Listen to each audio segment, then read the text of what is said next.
Have you ever tried to help, but you actually hurt somebody? In 1985, Coca-Cola tried to help. They completely rebranded their OG flavor called Coca-Cola Classic. And they thought this would really help their brand. It would help kind of refresh things. So they did taste tests. The scientists had found out the perfect formula. And they released it, and everybody hated it. Actually, in fact, 40,000 complaints in 89 days came into Coca-Cola. So much so that even though they invested millions and millions and millions of dollars, they had to take it all back and say, never mind, we're going to go back to the original flavor. Does anyone remember that? 1985? Anyone? Yes, I love that. Coca-Cola, this is where helping hurts. Maybe you've experienced this. In fact, sometimes even Christians can try to help, but it actually just makes things worse. In fact, maybe you've gone through something. Maybe you've had a serious doubt, and a Christian said, the Bible said it, I believe it, and that settles it. I don't know if that really helps. I kind of call these bumper sticker theology, right? It really looks good on the back of a car, but not when you're talking to someone who's really struggling. Or maybe you say everything happens for a reason, and it's kind of hard to say that to someone who just lost their child. Or maybe someone says, let go and let God. That's hard if someone's dangling on the side of a cliff. It doesn't really work if it's a refrigerator magnet. I need something more than that when helping hurts. Have you ever experienced that? Because the reality is, a lot of us have questions and doubts that a simple saying might not solve. And this might be bad news for some of you of saying, I don't doubt. Someone in your life does. Maybe it's the spouse as you're driving home and they just randomly say, I don't believe in God anymore. Maybe it's your kid that comes home from college or comes home from school and now they believe something completely different because they have a heavy influence with a friend.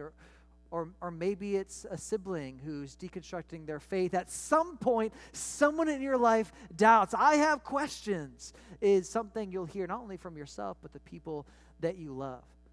In fact, I believe there are 3 types of doubts that are in this room right now. And I want to go over these 3 doubts, and maybe you find yourself in one of these specific ones. The first type of doubt, I don't get it. Maybe you ran across what you think is a contradiction in the Bible. Maybe there's a belief that you can't really reconcile that you saw on TikTok, but it doesn't make sense. I don't get it. Or maybe you have it's not right.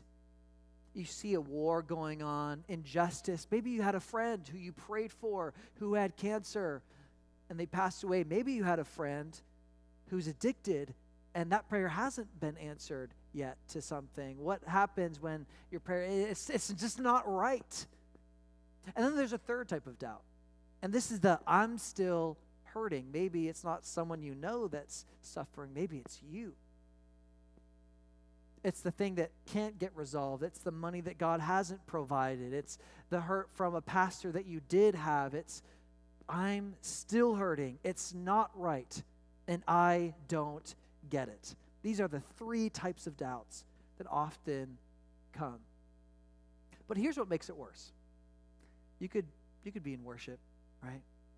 God, I'm just grateful for you, right? You're just singing, you're just like, get it. And then all of a sudden you're like, I'm just raising my hand, like, is God even listening, right? Like, is this actually a cult? Does God actually answer my prayer? Like, all of a sudden, these doubting missiles start coming, and you're like, what happened? Like, where? You're like decimated. And you're like, I'm trying to worship God. And here's the worst part. You have these doubt missiles in the midst of worship, and then you feel like you're crazy.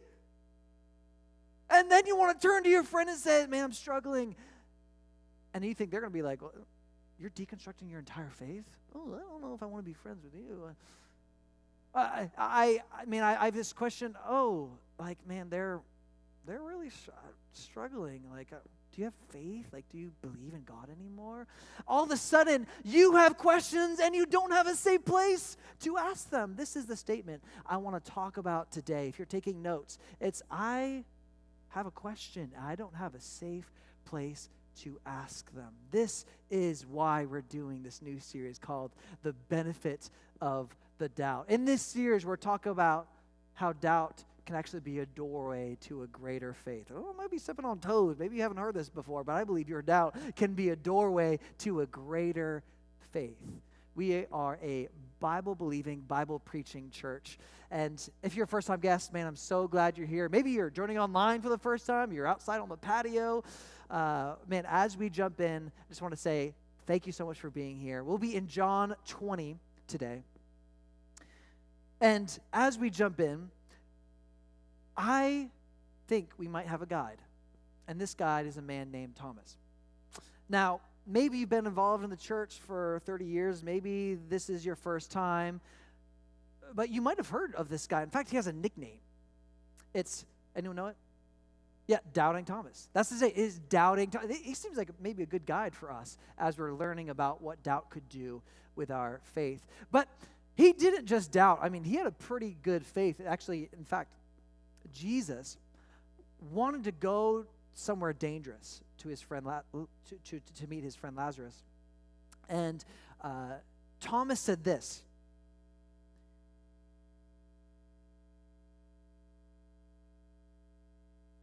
Let us also go that we may die with him. I mean, that's a faith. I mean, I guess he doubted, but he had faith. But he did doubt. I mean, he doubted, so he probably shouldn't care about anything he said in the Bible. He's probably not a real Christian. He has questions. Today, Thomas will teach us one thing, and it's this. Doubt doesn't have to be a dead end.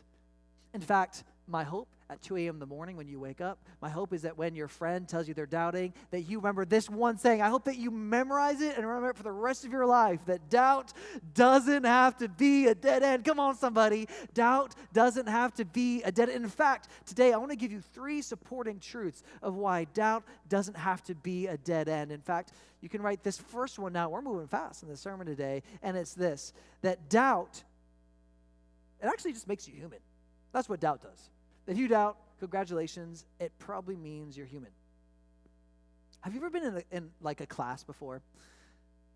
Or maybe in a meeting with a boss, professor, and they just say something that seems like completely out of pocket, like jargon out the wazoo, and you're like, what are they saying? I don't understand. And like they might as well have been speaking Hebrew. But then no one like asks a question. And you're looking around like, did I miss the pre-meeting before? Like, everyone else understands this? I'm the only crazy one here? And then you just decide not to ask the question. Well, Thomas and the disciples were kind of in a similar juncture because Jesus has this beautiful saying that he sits his disciples down like a classroom and says, I have prepared a place for you. And then Thomas says this. He raises his hand and he says, Lord, we don't know where you're going. And how can we know the way? I guarantee you the other disciples are like, oh, thank God, somebody asked. Thomas had the boldness to doubt. He had the boldness to actually raise his hand and have a question. And then Jesus gives one of the most powerful phrases that our full faith is based upon. He says, I am the way, the truth, and the life. Oh, it's interesting. I'm kind of glad Thomas asked that question.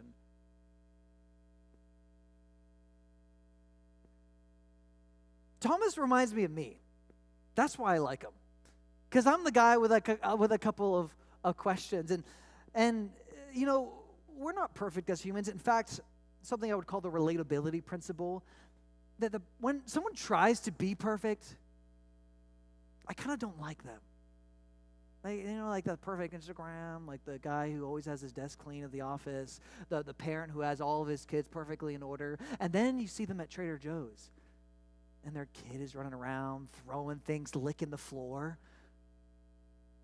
Oh, you might be my type of person. I might like you now, right? As soon as they mess up, they doubt, they make a mistake, you're like, okay, whew, that reminds me a little bit of me. In fact, when people that I trust, that I love, that I respect doubt, and suffer. I don't enjoy it, but at least I say, man, they're a little bit like me now. Because that's who I am. I have questions. That's the title of this message. I have questions. And when I see someone I love that they have questions, it makes me feel a little bit safer. In fact, you can't read the Bible too far before you reach someone who has questions. Abraham and Sarah, they not only had questions, but they just straight up doubted God. I mean, he said, I will give you a child in their old age. And what did they do? They laughed. Yeah, right, God. That ain't happening. The Israelites, they were freed from slavery, and the celebrations were amazing. And then all of a sudden, they doubted that God would do it again for them. This guy, Gideon, he's one of my favorites because he's a guy after my own heart. God proved himself like 40 times, and then he's like, God, show me another sign. Make this tree fall, and then I'll know you're real, right? He kept having, show me, and then John the Baptist, a man who followed Jesus, made the way for Jesus at the end of his life, he says, I'm not sure if I believe anymore. Maybe you're sitting here saying, oh, maybe doubt just makes me human.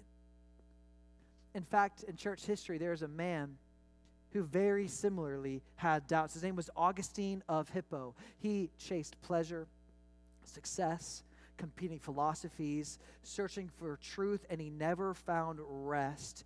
And ultimately, he wrote this powerful Latin phrase that if you're in philosophy, you've heard.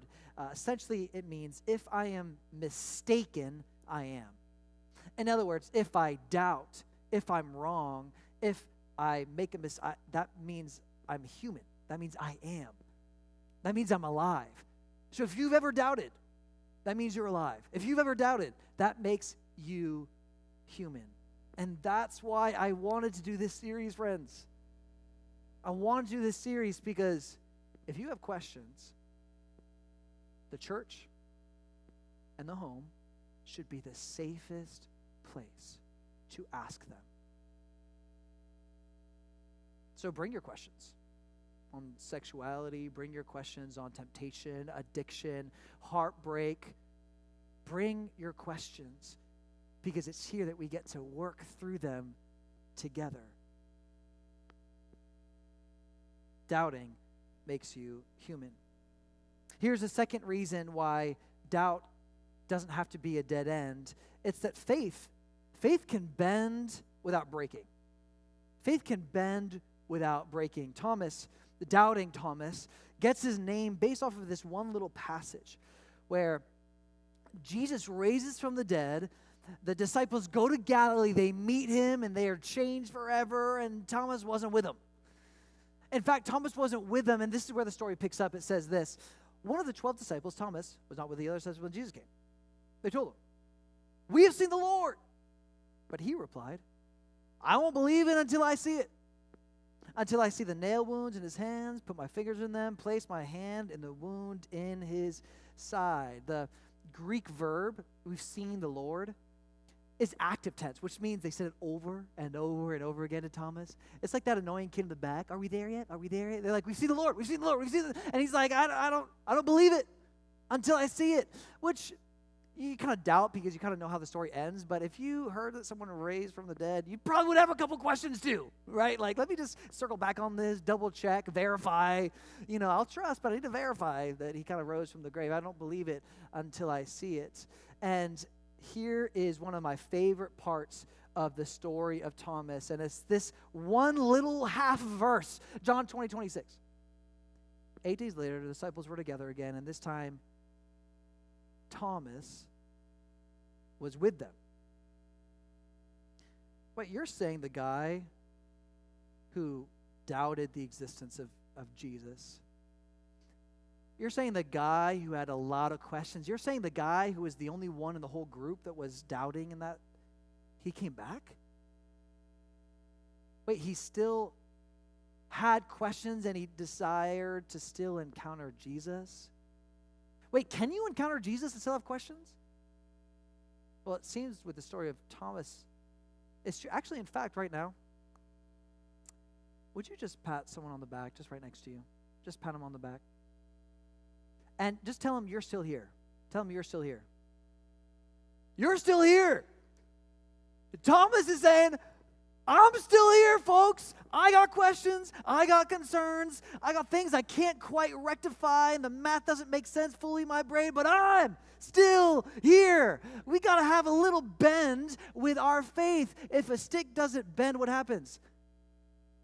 It breaks. Yeah, someone's like, I don't know. What does a stick do? It breaks. That's what happens. If your faith is brittle, it's rigid. And when it's rigid, it breaks. Folks, we got to have a little bit of bend with our faith. A little bit of bend with our faith. He showed up anyways, even though he was doubting. I wonder when it comes to this idea of bending versus breaking, if you grew up in a home or in a church that didn't really have a lot of bend. Did you grow up in a home where you couldn't really ask the questions? Where the church said, ooh, that's not something we talk about around here. And then you grow up and then the professor mocks faith. And then your friend has a serious doubt. And then you go through suffering and your faith breaks because it never had any bend in the beginning. But not you. You're still here. You decided to show up just like Thomas to church on April 19th of 2026 and say, I got a little question, I got a little suffering in my life, but I'm still here. I'm saying yes to figuring this out with the person of Jesus. Have you watched Fantastic Four? Anyone watched Fantastic Four? Reed Richards, the guy who stretches, right? It's kind of a lame superpower, right? That's kind of how it feels. You know, like you got the fire guy, the rock, you know, and you visit, and I stretch. Like, great, you know, probably great at yoga.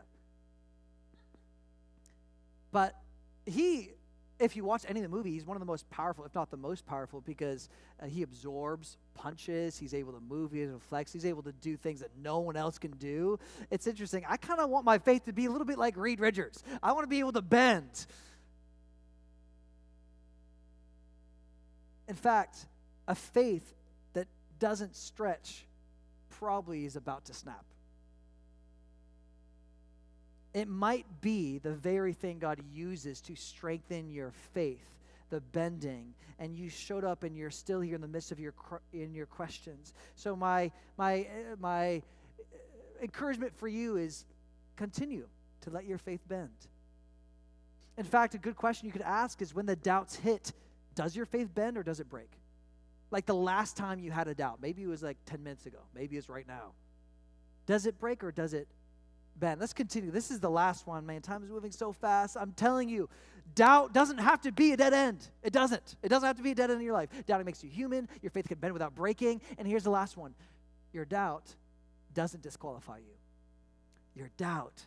This is good news for somebody in the room who feels disqualified, left out, left in the dust because no one else had a question but you, and you feel completely spiritually isolated. Can I tell you right now the good news that your doubt doesn't disqualify you? In fact, this is the summation of the entire story of Thomas. This is why you're here today. This is the biggest point of the message, where Thomas shows up. He said, I'm still here, folks. I got questions, I'm still here. And this is where he meets Jesus. It says this: the doors were locked, but suddenly as before, Jesus was standing among them. Peace be with you, he said. Then he said to Thomas, put your finger here and look at my hands. Put your hand in the wound in my side. Don't be faithless any longer. Believe my Lord, my God, Thomas explained. Even in the midst of what feels like locked doors, Jesus shows up anyways. Right now in the midst of your doubt. I don't know how he showed up. Speaking about superhero powers, like, that's pretty cool. I don't materialize, walks through walls. I don't know how he showed up, but he's there. And he says, peace be with you. And then Jesus says, because Thomas says, I doubt. And Jesus said, get out, right? Like, you don't belong here. You got questions? This ain't the place for you, dude. Right? He says, you ask stupid questions, Thomas. You always ask dumb questions. Oh, wait, no. Sorry. That was a different message, because Thomas, Jesus says, put your finger here and look at. Wait, Jesus doesn't shame him or scold him, but Jesus allows him to doubt and works through it with him. In fact, Jesus showed him proof of an answer. This is Jesus? Oh, it's almost like your doubts don't disqualify you. Huh. And then what does Thomas say? He exclaims, "My Lord, my God." Jesus gave Thomas everything he needed to continue with his faith. I wonder if Jesus wants to give you everything you need in the midst of your doubt right now. Could that be true? Remember Augustine of Hippo, this guy from church history who had all of these questions, and he struggled and he doubted, and he says, "Hey, if I doubt, therefore I am. I'm just human. That's what I do." Well, ultimately, the doubts got he was one of the greatest thinkers of all time. The doubts got so bad that he had to surrender to Jesus. He's like, "I can't find all the answers. I've tried. I've worked for it." So at the age of 33, which is very rare back in the day, he then gets to be baptized. And it's actually memorialized in several paintings. It's a very famous story with him and his friends. He gets baptized. And here's what he says when he gets baptized. The guy who's a deep thinker who doubts, he says, "We were baptized, and all anxiety about our past life fled away from us." Guys, this is 387 AD. This is like 2,000 years ago. And a guy got baptized, the deep thinker philosopher, and says, "It just felt like my past was washed away." How cool is it that next week we get to do the sacrament called baptism that he did 2,000 years ago and that Jesus did himself? My hope for you, maybe you've already experienced, but if you haven't, my hope for you is that you'd get baptized and then tell your friend on the way home, "It just kind of feels like the anxiety of my past is washed away." And if that's you, we would love to baptize you next week and give you that opportunity to feel washed clean, just like Augustine of Hippo. This dude, once he got baptized, still doubted. That's kind of like the part of the story that we never really tell. He got baptized. No, he actually wrote a book called Confessions. By the way, one of the most famous memoirs of all time. By the way, almost all of church history in some way has been influenced by this book called Confessions, where he confesses his doubt. He confesses his questions, and people loved it. They ate it up because no one else was actually talking about the fact that I have questions. He did. And ultimately, Jesus not only used him, but is one of the greatest influencers of all time when it comes to the church. Your doubts don't disqualify you, just like they didn't with Augustine of Hippo. So my question for you, and this might be the question that you might want to leave with. When you have that question, yes, that one that you just thought about, do you expect Jesus to meet you with judgment or compassion?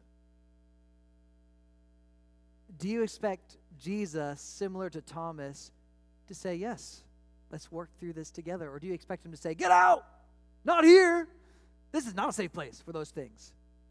What do you expect Jesus to say in the midst of the question that you have right now? Or the doubt that your friend has that you've judged them for? Ooh.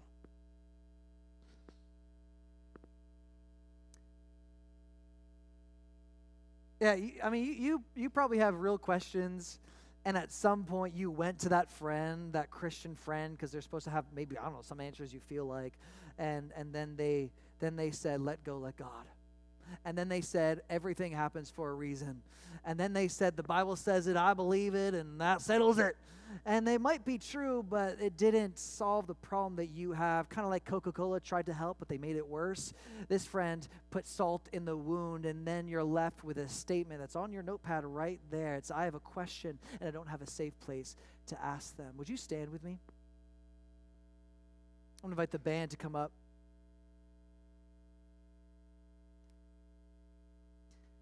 I'm thinking of our bottom line. Your doubt doesn't have to be a dead end today. Maybe this is the good news that you need right now. Your doubt doesn't have to be a dead end. In fact, Your doubt makes you human. Your faith can bend without breaking, and the doubt doesn't disqualify you, just like it didn't with Thomas. And Thomas is there. He put his hand right in the side of where Jesus died, right? The spear in his side. Thomas was a person of faith. In fact, he became a missionary, which means he went to India and started telling people about Jesus for years and years. And Thomas, this man, ultimately didn't stop talking about Jesus, and people got so annoyed that they ultimately killed him. But guess this, he was not only a martyr for our faith, but they put a spear in his side. Isn't that interesting? The same way that Jesus died and he saw the proof. Thomas really should be called the faith-filled Thomas, not the doubting Thomas, because the doubt doesn't have the last say. It doesn't. You know, our whole faith is predicated on a relationship. And I guess my biggest fear for us today is that you think that doubt separates you from God, but in fact, the doubt is the doorway for a greater relationship with God. I'm wondering if Jesus was sitting right next to you, standing right next to you, and the question that you have, and he's like, dude, it doesn't separate us. Like, you think it does, but like, this doesn't separate us. And I can imagine Jesus longing for this relationship, a closer relationship, but you're like Heisman Trophy, and like, this doubt it's separating us. And it's like, no, your doubt is a doorway. It doesn't have to be a dead end. And you're here right now, walking through a valley.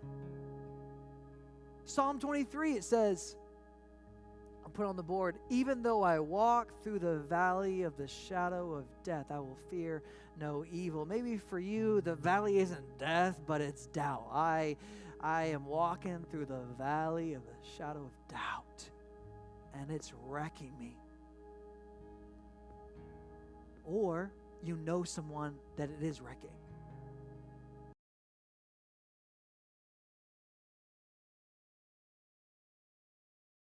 We keep walking through the valley, and the shepherd, Jesus, guides us out of the valley. And the doubt isn't where it's a dead end. We keep going, and God will make a way, because Jesus always makes a way through our doubt. But you have to be like Thomas and show up. Have a little bit of bend to your faith and say, I'm here in my questions. I'm still here, Jesus. Would you meet me here? So my question right now is, what is the question? What's the doubt?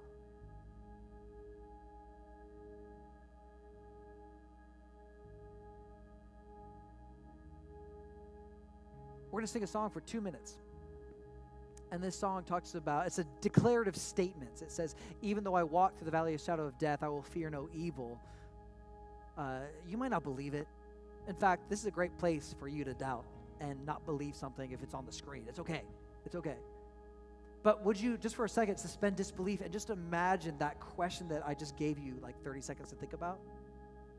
If Jesus wants these words for you to actually believe them, just for a second, would you suspend disbelief and imagine Jesus walking through in the valley of the shadow of that doubt?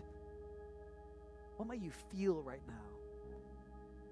So let's ponder these words, maybe even want to sing. We call it worship, because it's a moment of turning our perspective from our own inner doubt to what God might view this circumstance as. So let's consider this together.